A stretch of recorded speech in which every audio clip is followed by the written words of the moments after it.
Good morning, Mario, and good morning, Switch fans. The Earth has continued after Summer Game Fest. Not much of a surprise, but felt like it to me. I don't know that I've been more bummed about gaming in a long time. Maybe that's an overreaction, but I did feel like Summer Game Fest, and I'm talking the entirety, not just Jeff's presentation, but all the events were really lackluster. And it's going to take a big skyward thrust from Starfield to elevate this to any other level above atmospherically awful in my mind. Because for me, I want big new announcements. I don't want updates to games. We got plenty of great ones. Mortal Kombat 1 looks fantastic. We got new stuff about Spider-Man 2. Like, those are games that we knew about.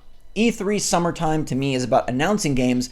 That's why today I'm bringing you the top 7 Switch games announced. Not given dates, not given a new trailer, not given a little bit of new information, announced.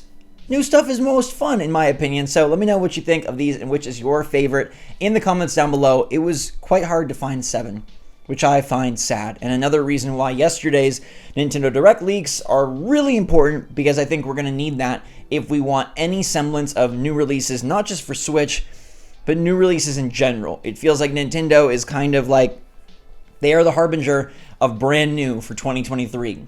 Everything else feels like a known quantity, and everything else this summer feels like it's been done before. I found it extra odd that Devolver Digital did not divulge any release dates from last year's presentation. I thought last year's was stunning with games like Anglerfoot, Plucky Squire. We then learned about Gunbrella and Pepper Grinder later on. None of those have dates. None of those games we don't know when they're coming. I don't know. Eventually, maybe sometime soon. Instead, they announced a few new ones, and none of them, in my opinion, were anywhere near as exciting as last year's slate, and yet we're still waiting for last year's slate. It feels like an indie world, where you're excited for this stuff before, and it still isn't out. Anyways, let's talk about the stuff that's getting good, and I'm going to start with what I think is number 1, Sonic Superstars. Y'all know by now that Sega is putting out a 4-player drop-in, drop-out co-op Sonic with a really fun art style, and which looks to have really cool homage gameplay, but with a twist. It looks to be kind of maybe like the perfect hybrid for Sonic, especially after Sonic Forces kicked things off on Switch, and then Sonic Frontiers tried, but maybe didn't do well enough on Switch. We have Sonic Mania in the middle, which people love, and this kind of looks to take that to the next level, and by next level I mean $60. The only strange part of this announcement is that it is a $60 title, releasing this fall, but with 4-player co-op, a promise of a brand new character, Fang going after Eggman, or I guess together going after Sonic. It does look to be really fun. I'm just gonna struggle to see how they justify $60. Like, you've sold Sonic Mania, which is excellent, for far less. What makes this $60 in 2023? In fall 2023, what makes this $60? But I am very excited for it, and I do think it looks really good, and I think of everything that was shown off, this was the best new announcement. No slight on Sonic, but that says something. When a 2D new riff on Sonic is the best thing, maybe your show isn't so hot in terms of new stuff, which is kind of what the summer is supposed to be all about. Anyways, let's move to Haunty, which I think looks fantastic. There's one scene in Haunty that just rings true above everything else shown off. Boom. That's just a magical moment. This little Haunty person is haunting the environment, haunting other characters, and it is graphically stunning. It is coming to Switch, thank goodness gracious. It's 2024, so who knows? We have no date. I wouldn't be surprised if this does show up at an indie world at some point down the line, because it just does look so charming and so unique, and it gives me like Toem vibes, and I love that game. A game that wasn't huge on gameplay, but because of its visual presentation and its environmental storytelling was just so engrossing, especially as a shorter experience, and this one won't be $60. This will definitely be cheaper, and you absolutely should put it on your radar. Next up, Salt Sea Chronicles, a game coming later in 2023 from the folks who did Mutazone, is that how you pronounce that game? And Sports Friends. They've done some very quirky stuff, and this looks to be no different. It's a game about people on the sea developing chronicles, because you pick which characters you want to send to different islands for different sort of missions, and they're going to interact and engage and change the story as they go. It's got a very cool art style. It's very reminiscent of their past work,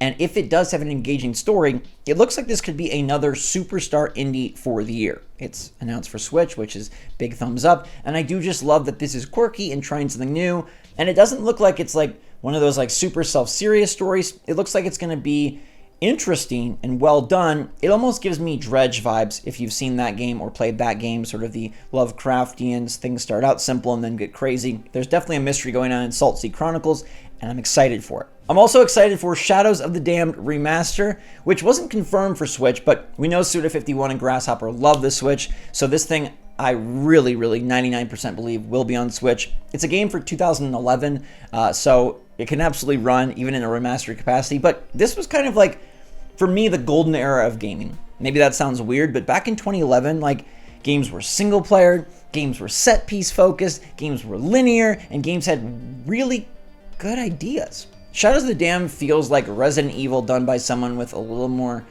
craziness in their mind, and that's definitely a cool thing. There's some interesting characters. As far as I remember, pretty solid gunplay, and while it's not as expansive in scope as Resident Evil, I did enjoy Shadows of the Damned when I played it. And even though this is just a port, a remaster, a title from long ago, I think it's, for better or worse, one of the cooler announcements that came out of yesterday, and hopefully it does get confirmed for Switch. I think Grasshopper has their, direct, as they're calling it, on June 14th, so we'll know more then. I loved the first game of Summer Game Fest, which was Prince of Persia: The Lost Crown. Some people instantly poo-pooed this, but I POP'd this because I love Prince of Persia. I have since the beginning, and I thought even the weird sort of cel-shaded Prince of Persia was a fun time. Again, back in that 2010 era of games where things were the best. I really liked them back then. But Prince of Persia is coming to Switch, and it's being compared to Metroidvania style gameplay, which I love, I'm all about. It does seem to have a really cool graphical style, and the prince is pretty darn awesome looking. He's got great platforming skills, great combat skills, and it looks almost like a God of War Metroid hybrid, which I'm all about. If there's smart puzzles and interesting level design, minimal backtracking but cool exploration, this could be a home run hit for Ubisoft. Trying Prince of Persia again in a smaller style maybe opens the door and allows for Prince of Persia to come back in a bigger way, and I'm glad that they're giving him a chance. Now, there is a chance that this game ends up being really kind of small and not polished. Prince of Persia has been through some weird paces as of late, and I do notice some similarities between this and that one Assassin's Creed China game, the side-scroller. I didn't really like that game that much. I'm hoping that this plays and performs better. It's coming out on basically everything January 17th, so we have about 6 months to wait for it, but I do think it looks cool, and if they dive into the Metroidvania aspects, they're promising 60 frames per second on all platforms, including Switch. I think this could be a really dark horse gem for an early fun game next year. The next two, we don't know tons about, but I'll kick it off with Persona 5 Tactica. Not Tactics, that's not a spelling error, it is Tactica, because they like to be kind of kooky like that. This has not been officially revealed, but it leaked out, and based on the art style, based on the gameplay, and based on past Persona efforts on Nintendo Switch, I have to imagine that this will be there. If Persona 5 Royal is on Switch, Persona 5 Tactica absolutely should be. It's a turn-based tactics game featuring the Persona 5 characters. Does look nifty, probably have a lot of story, probably have some interesting combat mechanics, and probably have a lot of snazzy style. I'm not the biggest tactics player, but I do really like Persona 5. I think there could be something here, and while we wait for a true new Final Fantasy Tactics, this fills the void on Switch. And hey, it is a third-party game releasing later this fall in November, and it should be on Switch. I expect we'll see it later this weekend and hopefully get a Switch confirmation within a few days. Finally, let's include Devolver Digital. I feel really sad that Devolver Digital didn't really deliver. At least for Switch fans, their game lineup was small and slight and frankly not as creative as it usually is. Talos Principle 2 will probably be very fun. It's not on Switch. You can't play the first on Switch. It's a fun time. It's kind of like a more boring Witness. But this one looks to really invest more in story and world building, and that's exciting. I'm definitely down to play it, not on Switch. They also have the game from Getting Over It and Ape Out, which is now like a walking simulator with a guy who can't walk very well, but that's not on Switch, no matter what you think of it. Human Fall Flat 2 should be on Switch, as it's a goofy physics-based puzzle platformer. The first one obviously sold insanely well and gained very big following. Human Fall Flat 2, we just got basically a vibe trailer. I'm expecting this to come to Switch because it seems like something that would perform very favorably on a Nintendo Switch type system. We don't have confirmation though. That's why I left it for last.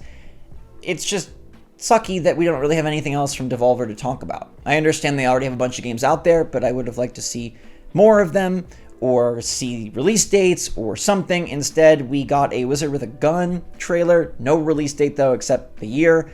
and then we got a couple other things. It just felt small. Everything felt very small. It felt like these companies weren't really ready to talk.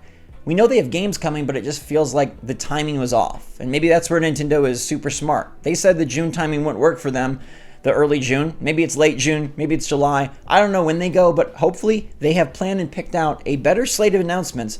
Timing works for them so that they can really wow us. Because thus far, all of this stuff has been pretty boring, dating back to the Sony PlayStation Showcase, not State of Play, but Showcase, that was supposed to be the next, the vision for the next few years of PlayStation, and we didn't really get that at all. Spider-Man 2 looks awesome. The new Spider-Verse movie is fantastic, so the correlation there makes sense. But other than that, it's like, what the heck is coming out? What the heck did Jeff Keighley's show come out that you're really excited for that's brand new that you didn't know about? Spider-Man we knew about, Mortal Kombat we knew about, Nicolas Cage, he's like 50.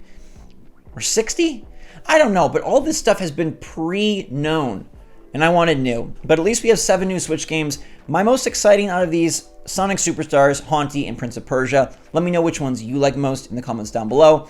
A couple things that hopefully we can be excited for when they do launch later this year. And Nintendo, we're waiting on you to fill out the rest of the calendar, please. And thank you. Thank you for watching. Hope you enjoyed the video. Hit that like button if you did. Stay safe, stay healthy, stay happy, stay positive out there. And until next time, SwitchForce out.